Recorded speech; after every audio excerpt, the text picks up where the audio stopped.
Bonjour à tous et bienvenue sur le guide de l'auto. Aujourd'hui on essaye un VUS hors route très attendu, le nouveau Ford Bronco.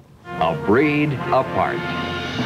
The Bronco, a totally new concept in transportation.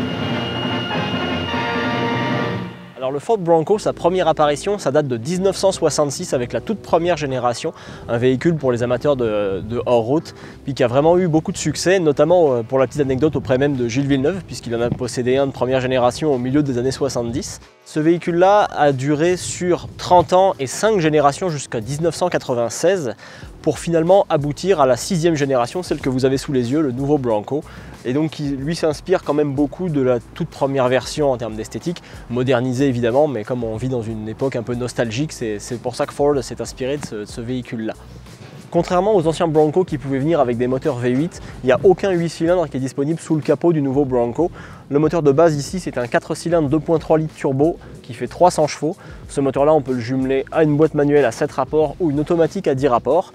Et le moteur optionnel qu'on retrouve ici, c'est un V6 EcoBoost 2.7 litres. Lui, il fait 330 chevaux et on ne peut le jumeler qu'à la boîte automatique à 10 rapports. Il n'y a pas de manuel disponible avec ce moteur. Du modèle de base jusqu'à la version haut de gamme Wildtrak, il y a 6 modèles au total que propose Ford pour son Bronco. Et pour ces 6 modèles, on a le choix d'une carrosserie à 2 ou à 4 portes.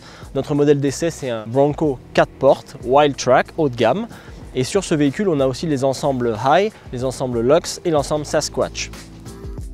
Alors ce fameux ensemble Sasquatch, il se compose d'élargisseurs d'ailes spécifiques, d'une suspension à plus grand débattement, de pneus qui sont dédiés à la conduite dans la boue, donc hors route et pas sur l'asphalte, et aussi des jantes de 17 pouces qui ont notamment un verrou de talon ici, qui permet en fait d'éviter aux pneus de déjanter si jamais on roule dans des conditions difficiles et qu'on veut baisser la pression des pneus.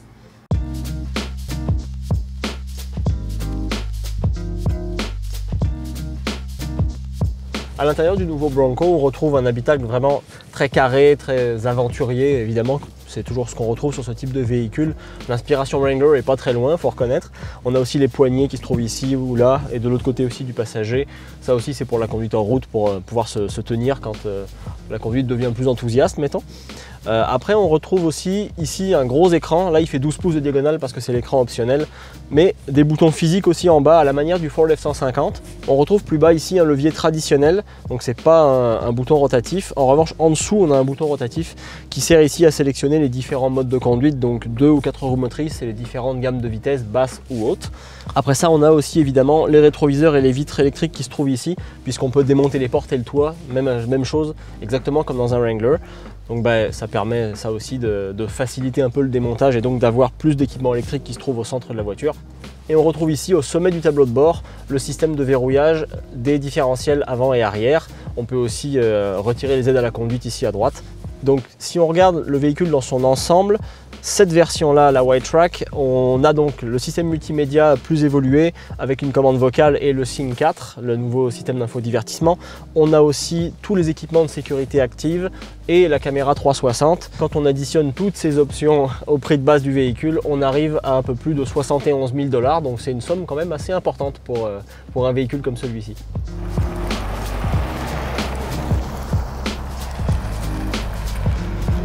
Ce qui étonne tout de suite quand on roule avec le Bronco pour la première fois, c'est qu'il est relativement conciliant.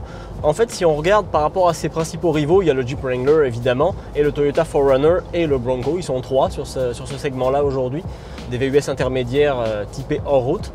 Et le Bronco en fait est à mi-chemin entre un Wrangler puis un 4Runner. Le 4Runner, c'est pas mal le plus conciliant des 3 et le plus facile à vivre sur une route asphaltée. Le Wrangler, c'est celui qui va demander le plus de compromis par rapport à ce type de véhicule. Et le Bronco en fait va se trouver vraiment entre les deux. On pourrait s'attendre en fait à beaucoup plus d'instabilité et à des mouvements de suspension ou des mouvements d'essieu sur les mauvaises routes. Puis honnêtement, c'est vraiment bien filtré. Il s'accommode vraiment bien en fait d'une conduite asphaltée. On aurait pu penser que ce serait très proche d'un Wrangler, puis Ford a manifestement choisi de prendre une autre direction de ce point de vue là. En revanche, il y a une chose qui est vraiment similaire au Wrangler, c'est le bruit à haute vitesse. Je ne sais pas si là vous arrivez à l'entendre avec le micro, mais là je suis à 90 km/h environ et il y a déjà des bruits de vent qui sont très marqués. Le moteur est plutôt silencieux de son côté une fois qu'il est à vitesse stabilisée. Par contre, les bruits de vent à haute vitesse et notamment sur l'autoroute 118 régulateurs, on fatigue quand même rapidement. C'est pas très agréable. Après, si vous avez déjà un Wrangler et que vous êtes habitué à ça et que vous vivez bien avec, ça ne devrait pas poser de problème. En revanche, le Bronco va être un peu plus bruyant qu'un 4Runner. Si jamais vous possédez le Toyota, c'est à voir si vous magasinez aussi le modèle de Ford. En termes de performance, le moteur, ça va vraiment très bien. Le 2.7 EcoBoost, c'est un moteur qui est très connu, qui est déjà sous le capot d'autres véhicules, notamment le F-150. Et on retrouve un moteur vraiment très performant avec accélération, reprise. C'est vraiment alerte, il n'y a rien à redire. Et à part quelques à-coups à basse vitesse avec la boîte à 10 rapports qui parfois a un petit peu de misère à se montrer suffisamment douce, on a vraiment un bon fonctionnement global. Et puis ce qui est important de souligner aussi, c'est que la tenue de route, comme je disais, donc, est un petit peu moins typée que celle du Wrangler. Et elle est même assez bonne et surprenamment avec les pneus typés hors route qu'on a là avec le modèle Wildtrak, le grip est plutôt bon. On a une adhérence qui est tout à fait honnête. Et on peut même rentrer dans les virages avec un peu de vitesse. On s'attendrait à avoir les pneus criés ou le train avance dérobé. Et il faut vraiment être caricatural pour que ça arrive. Sans ça, on n'a vraiment pas ce problème-là. Donc ça, c'est plutôt important de le souligner. Donc si jamais vous cherchez un véhicule typé hors route, mais que vous voulez quand même rouler beaucoup sur l'asphalte et que vos trajets quotidiens sont majoritairement destinés à aller faire l'épicerie et aller parcourir vos trajets quotidiens, le Bronco sera peut-être un petit peu plus facile à vivre qu'un Wrangler si jamais vous en possédez un, mais légèrement moins qu'un 4Runner. Donc à vous de voir où sont vos priorités. En ce qui concerne le hors-route pur et dur, on aurait aimé pouvoir vous en dire plus, mais là on n'est pas sur des routes qui sont suffisamment abîmées ou du hors-route suffisamment difficile pour pouvoir en juger.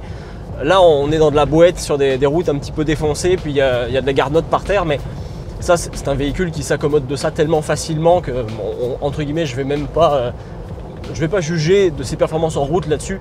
Mais là, en tout cas, sachez qu'avec les trous, les bosses, puis un peu de garnotte, il n'a aucune difficulté, évidemment, à se sortir de cette situation-là. En revanche, c'est sûr que le bruit se fait un peu plus présent. Là encore, je ne sais pas si vous l'entendez. Au global, c'est un véhicule quand même qui est plutôt amusant, intéressant, agréable à conduire. Mais par contre, là, le modèle Wildtrak qu'on essaye est quand même vendu très très cher. En conclusion, ce nouveau Ford Bronco 2021 au Wildtrak, il nous a plu. Sur l'asphalte, il est quand même un peu plus conciliant qu'un Wrangler. Hors route, ou en tout cas sur des chemins très faciles avec de la boue, on valide. Maintenant, on attend d'avoir un essai 100% en route pour avoir une conclusion définitive, mais ça fera l'objet d'un prochain essai.